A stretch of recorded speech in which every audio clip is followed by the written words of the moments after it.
Santo del Día, 24 de abril. Acompáñanos a conocer esta hermosa historia.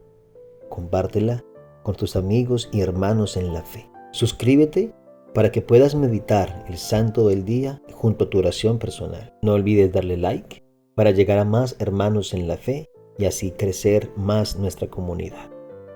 Hoy la Iglesia nos invita a recordar a San Fidel de Sigmaringa.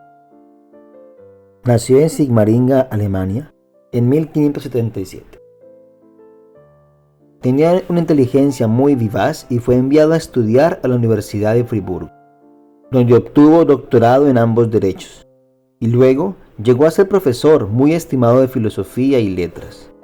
Durante 6 años fue encargado de la educación de varios jóvenes de las familias principales de Suabia, Alemania, a los cuales llevó por varios países de Europa para que conocieran la cultura y el modo de ser de las diversas naciones.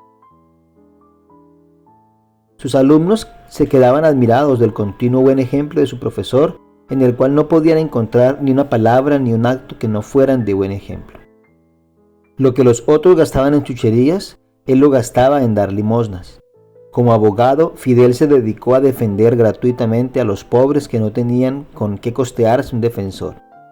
Su generosidad era tan grande que la gente lo llamaba el abogado de los pobres. Ya desde muy joven renunciaba a conseguir y estrenar trajes nuevos, y el dinero que con eso ahorraba lo repartía entre las gentes más necesitadas.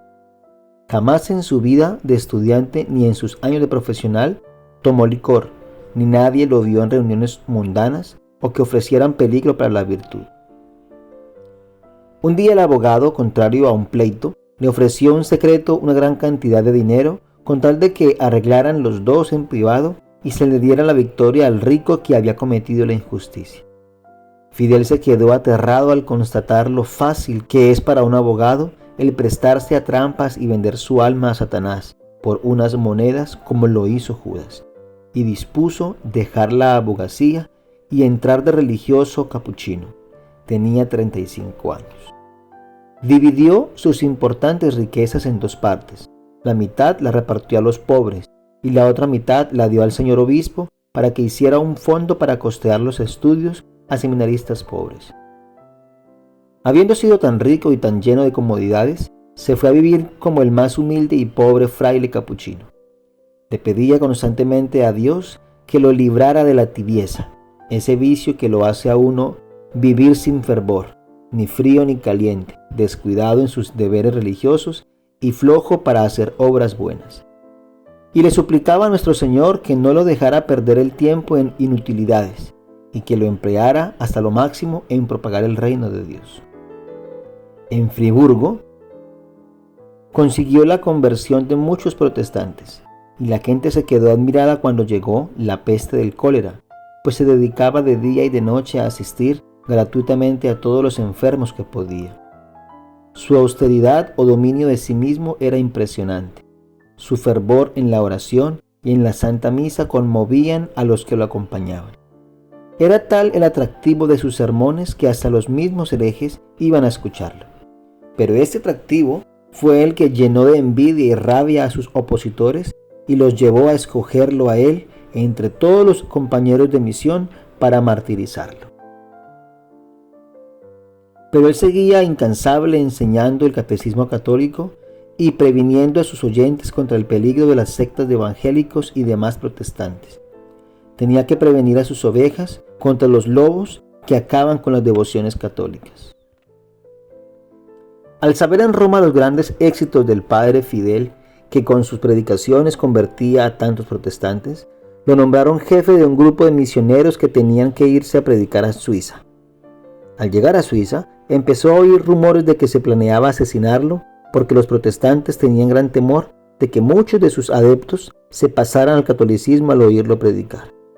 Al escuchar estas noticias se preparó para la muerte, pasando varias noches en oración ante el Santísimo Sacramento y dedicando varias horas del día a orar, arrodillado ante un crucifijo. La santidad de su vida lo tenía ya bien preparado para ser martirizado. El domingo 24 de abril se levantó muy temprano, se confesó y después de rezar varios salmos, se fue al templo de Sewis, donde un numeroso grupo de protestantes se había reunido con el pretexto de que querían escucharlo, pero con el fin de acabar con él. Al subir al sitio del predicador, encontró allí un papel que decía: «Este será su último sermón. Hoy predicará por última vez». Se armó de valor y empezó entusiasta su predicación. El tema de su sermón fue esta frase de San Pablo: «Una sola fe, un solo Señor, un solo bautismo».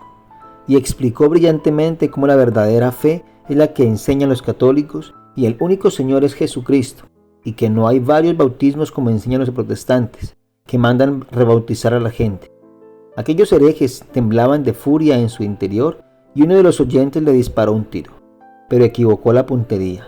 Fidel bajó del sitio desde donde predicaba y, sintiendo que le llegaba el fin, se arrodilló por unos momentos ante una imagen de la Santísima Virgen. Quedó como en éxtasis por unos minutos y luego salió. Los herejes lo siguieron a través del pueblo gritándole: «Renuncia a lo que dijo hoy en el sermón o lo matamos». Él les respondió valientemente: «He venido para predicar la verdadera fe y no para aceptar falsas creencias. Jamás renunciaré a la fe de mis antepasados católicos».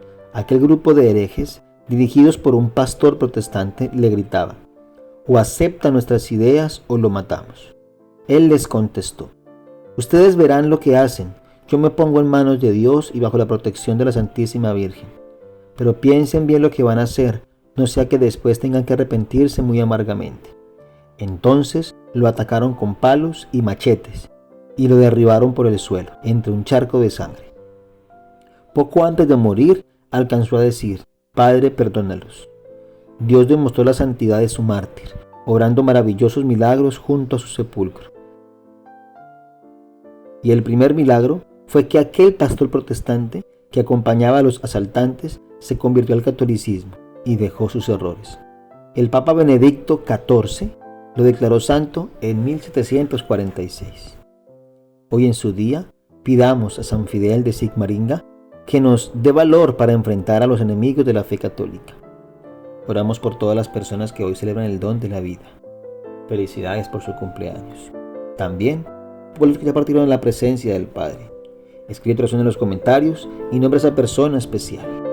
San Fidel de Sigmaringa ruega por nosotros.